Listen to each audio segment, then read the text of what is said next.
అదరకొట్టే కారం రంగు రుచి ఆచి కారం పొడి. ఆర్టిఫిషియల్ ఇంటెలిజెన్స్ ఒకప్పుడు ఇది అద్భుతం, కానీ ఇప్పుడు ఇది సెలబ్రిటీల పాలిట ఒక పీడకలుగా మారుతోంది. AP deputy CM Pawan Kalyan కుమారుడు అఖిరానందన్ తాజాగా ఢిల్లీ హైకోర్టు మెట్లెక్కారు. తన అనుమతి లేకుండా తన పేరు రూపాన్ని ఏఐ ద్వారా వాడుకుంటున్నారని పిటిషన్ వేశారు.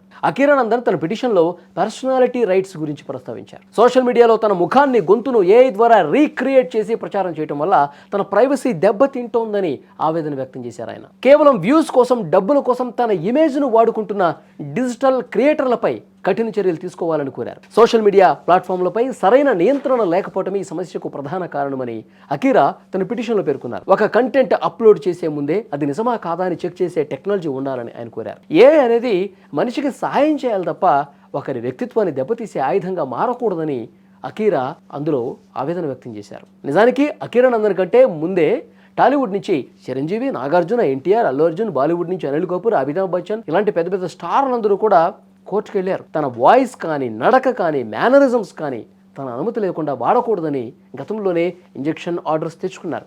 ఇప్పుడు అఖీరా కూడా అదే బాటలో పయనిస్తూ సెలబ్రిటీల వ్యక్తిత్వ హక్కుల ప్రాముఖ్యతను మరొకసారి చాటి చెప్పారు ఆయన. అసలు ఈ డీప్ ఫేక్ వల్ల ముప్పేంటి? ఒక వ్యక్తి చెప్పని మాటలను చెప్పినట్టుగా, చేయని పనిని చేసినట్టుగా అత్యంత సహజంగా వీడియోలు సృష్టించడమే డీప్ ఫేక్ బలం. దీనివల్ల నకిలీ వార్తలు ప్రచారమవుతున్నాయి, సెలబ్రిటీల పరువు ప్రతిష్టలు మంటగలుస్తున్నాయి. ముఖ్యంగా ఎన్నికల సమయంలో ఇలాంటివి రాజకీయాల్లో పెను విధ్వంసం సృష్టించే అవకాశం ఉందని టెక్ నిపుణులు హెచ్చరిస్తూ ఉన్నారు. చూశారుగా, టెక్నాలజీ ఎంత వేగంగా దూసుకుపోతుందో అంతే వేగంగా ప్రమాదాలు కూడా పొంచి ఉన్నాయి. అఖీరానందన్ తీసుకునే నిర్ణయం, ఈ చట్టపరంగా తీసుకున్నటువంటి నిర్ణయం మిగిలిన వాళ్ళకి ఒక ధైర్యాన్ని ఇస్తుంది. సోషల్ మీడియాలో కంటెంట్ చూసేవారు కూడా అది నిజమో కాదో నిర్ధారించుకున్నాకే స్పందించాలి. అప్పుడే ఇలాంటి ఏఐ మోసాలకు అడ్డుకట్ట వేయగలం. మరి అఖీరానందన్ విషయంలో కోర్టు ఎలాంటి తీర్పిస్తుందో వేచి చూడాలి.